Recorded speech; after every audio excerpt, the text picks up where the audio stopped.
Today's lecture is on a chapter of modern physics in which we discuss some basic concepts related to numerical aperture, acceptance angle and acceptance cone. And third is light propagation in optical fibers, and fourth is advantages of optical fiber over copper wires in communications, and fifth is applications of optical fibers. So first is numerical aperture. After this lecture, students will be familiar with acceptance angle and acceptance cone, and students will be able to understand the functioning of optical fibers. First is numerical aperture. Numerical aperture is the measure of the light collecting ability of an optical fiber. तो suppose हमारे पास कोई optical fibre है, यहाँ पर एक optical fibre दिया है। मैंने पहले लेक्चर में आपको बताया था कि ऑप्टिकल फाइबर में मेनली हमारे पास कोर और क्लैडिंग मटेरियल कोर और क्लैडिंग दो लेयर्स होती हैं। तो इसमें न्यूमेरिकल अपर्चर है लाइट कलेक्टिंग एबिलिटी कि ये जो कोर मटेरियल है इसके अंदर कितनी लाइट को ये अपने में से कलेक्ट कर सकता है। तो यहाँ पर ये एक कोन जैसी बनाई हुई है, ट्रायंगल टाइप। तो ये जितनी भी लाइट इस पे पड़ रही है ये इसके अंदर चली जा रही है। तो जो इसको कोर की जो कलेक्ट करने की एबिलिटी है कि कितनी लाइट को ये कलेक्ट कर सकती है जो बाहर से इसके ऊपर पड़ रही है, इसको हम बोलते हैं न्यूमेरिकल अपर्चर। तो न्यूमेरिकल अपर्चर को समझने के लिए हम देखेंगे कि कितने एंगल पे ये जो बाहर से लाइट पड़ेगी जिससे कि कोर इसको अपने अंदर में से जाने देगा। यहाँ पर N1 रिफ्रैक्टिव इंडेक्स है कोर का और N2 क्लैडिंग का रिफ्रैक्टिव इंडेक्स है। तो न्यूमेरिकल अपर्चर हुआ हमारे पास light collecting ability of an optical fibre. ये हमारे पास ऑप्टिकल फाइबर है, ये कितनी लाइट को कलेक्ट कर सकता है, ये है न्यूमेरिकल अपर्चर। इसको ज़्यादा डिस्कस करने के लिए अब हम देखेंगे कि ये एंगल कितना होना चाहिए जिससे कि कोर में से हमारी जो लाइट है वो मूव कर सके। तो इसके लिए हम पहले देखेंगे acceptance angle and then acceptance cone. तो पहले है हमारे पास acceptance angle. It is the maximum angle made by the light ray with the fibre axis so that light can propagate through the fibre after total internal reflection. तो यहाँ पर ये maximum angle है जिस एंगल पे कोई light की रे हमारे ऑप्टिकल फाइबर के ऊपर पड़ रही है इंटरफेस पे, और पड़ने के बाद उसमें टोटल इंटरनल रिफ्लेक्शन हो रही है। जैसे कि हमारे पास नीचे फिगर में दिया है, ये जो बाहर से कोन बनी हुई है, ये जो हमारी कोन है, ये मान लो इस कोन के अंदर कोई भी लाइट रेज आ रही हैं और ये लाइट रेज पड़ रही हैं इस कोन के एंगल से। तो ये जो रे सपोज हम सबसे लास्ट वाली एक कोने की रे देखते हैं, जब ये रे आएगी तो ये हमारे पास ये जो हमारे पास मटेरियल है ये हमारा ऑप्टिकल फाइबर है, ये हमारा एयर है बाहर।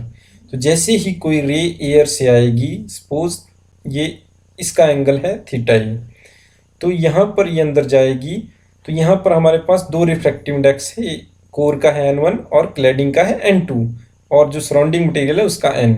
तो जैसे ही इसके अंदर ये पड़ेगी तो यहाँ से यहाँ पर, क्योंकि हमारे पास अलग अलग रिफ्रैक्टिव इंडेक्स के मटेरियल हैं N1 और N2, तो यहाँ पर क्या होगा, लाइट हमारी रिफ्रैक्ट करेगी।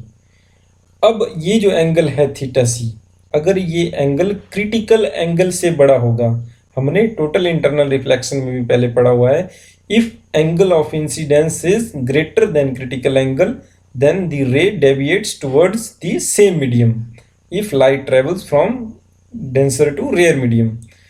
तो ये जो N1 हमने देखा पहले, इसका रिफ्रैक्टिव इंडेक्स ज़्यादा होता है, हमने पहले पढ़ा हुआ है, और N2 का कम होता है। इसका मतलब जो हमारे कोर मटेरियल है वो ज़्यादा डेंस है, और रेयर क्लैडिंग मटेरियल है वो रेयर मटेरियल है।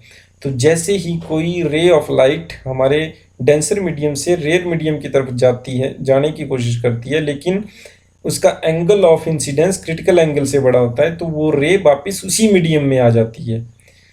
तो अगर ये एंगल हमारे पास यहाँ पर थीटा सी ग्रेटर देन क्रिटिकल एंगल से होगा, तो हमारी जो रे है वो इसमें टोटल इंटरनल रिफ्लेक्शन होगी। तो अब ये जो एंगल है थीटा सी, हम देखेंगे ये थीटा ए और थीटा सी एंगल क्या है। जो वैल्यू है थीटा सी और थीटा ए एंगल की वैल्यू सेम है। अगर यहाँ पर हमारे पास थीटा सी की वैल्यू हम कम करेंगे तो अब इसलिए क्या होगा, थीटा ए की वैल्यू बढ़ जाएगी। तो थीटा सी की वैल्यू हमेशा क्या होगी, जो क्रिटिकल एंगल है उससे बड़ी होगी।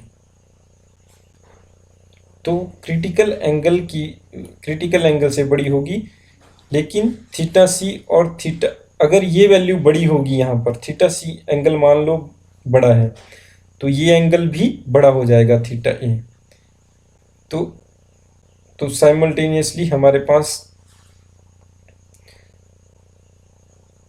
थीटा सी की वैल्यू जो है वो क्रिटिकल एंगल है हमारा, तो ये एंगल हमेशा बड़ा होना चाहिए। तो अब जो ये एंगल ऑफ इंसिडेंस है उस क्रिटिकल एंगल के लिए, इसको बोलेंगे हम एक्सेप्टेंस एंगल।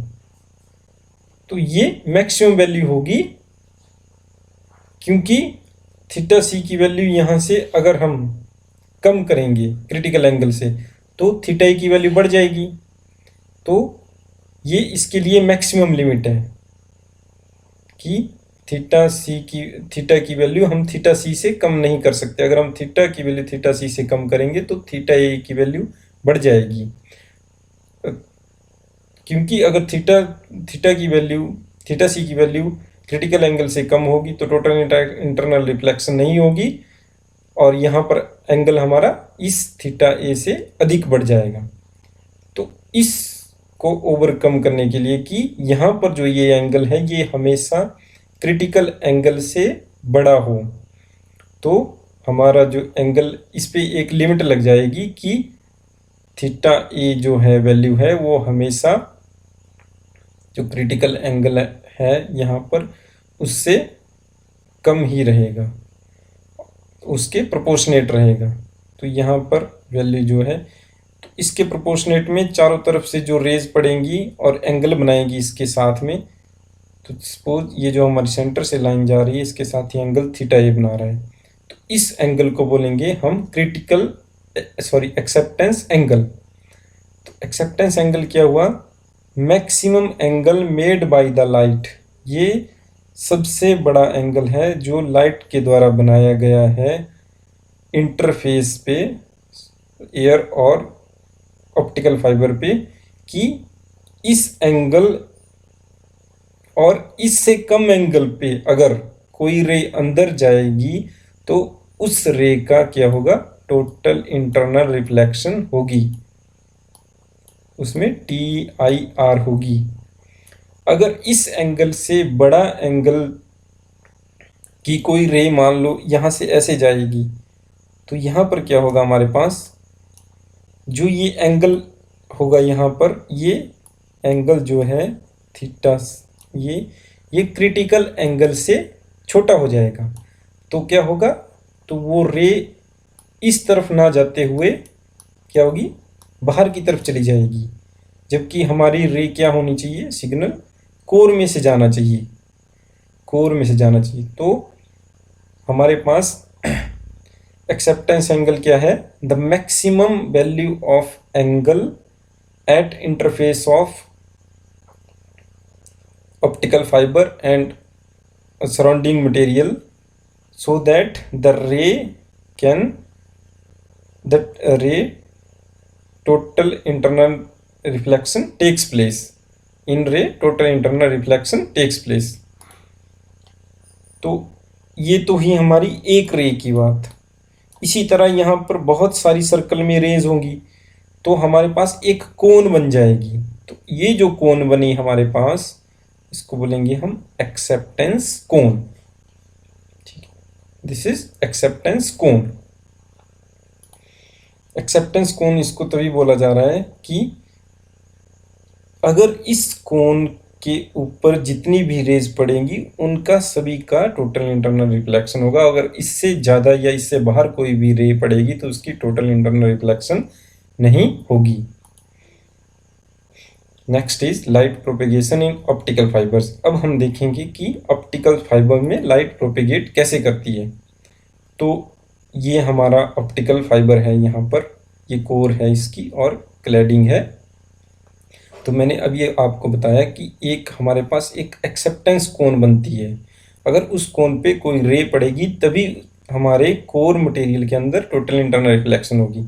तो मान लो ये कोई रे पड़ी यहाँ पर, तो जैसे ही ये हमारी इस जो ये हमारी कोन बन रही है इसके अंदर है, तो ये जैसे ही पड़ी यहाँ पर क्या हुआ, इसकी टोटल इंटरनल रिफ्लेक्शन हुई और इसके अंदर ट्रैवल कर रही है। ठीक है, लेकिन अगर कोई भी रे हमारी इस कोन से बाहर पड़ती है, जैसे ये कोन से बाहर है, तो यहाँ से जैसे ही अंदर आई है तो यहाँ पर क्या हुआ, इसका टोटल इंटरनल रिफ्लेक्शन की होने की बजाय क्या हो रहा है, यहाँ पर रिफ्रैक्शन हो रहा है।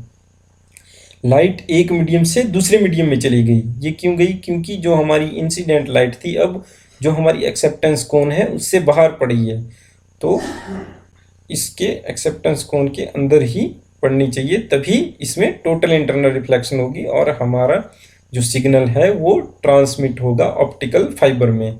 ये है प्रोपेगेशन का प्रिंसिपल इन ऑप्टिकल फाइबर्स।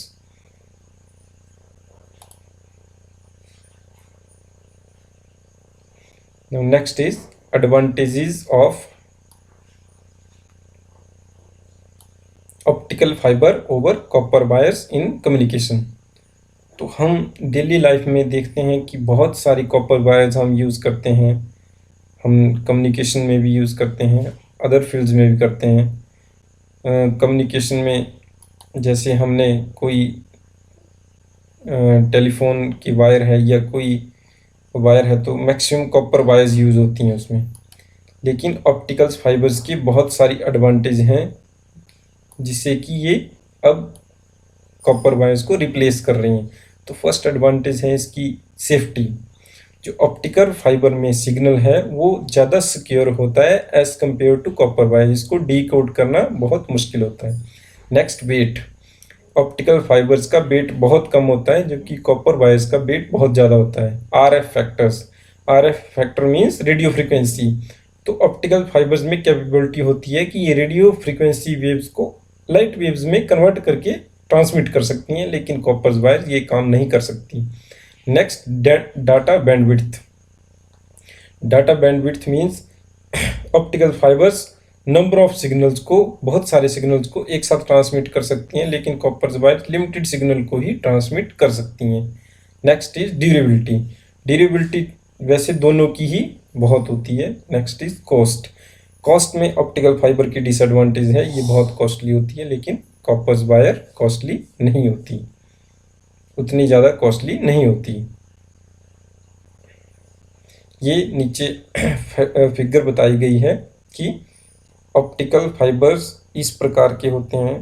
देखो यहाँ पर बना हुए ऑप्टिकल फाइबर्स छोटे छोटे, ये कोर मटेरियल हैं जो वाइट वाइट हैं, और यहाँ पर ये हमारी कॉपर केबल्स हैं, ये ट्विस्टेड कॉपर केबल्स हैं। Next is applications of optical fibres. Optical fibres have many applications in different fields, but some of applications are discussed here. First is in communication. Communication field में हम, जैसे हमारे पास internet है, internet को के signal को एक जगह से दूसरी जगह पर ट्रांसमिट करने के लिए मैक्सिमम हम ऑप्टिकल फाइबर्स का यूज़ करते हैं। नेक्स्ट मेडिकल इंडस्ट्री में भी हम बहुत से ऑप्टिकल फाइबर्स का यूज़ करते हैं। एंड इंडस्ट्रीज में generally in the form of sensors to measure temperature, pressures, and other in lasers and sensors में भी हम इनका यूज़ करते हैं। एंड मिलिट्री एप्लीकेशन में मेनली हो गया हमारे पास, जैसे सोनार हो गया, तो सोनार के लिए भी हम साउंड नेविगेशन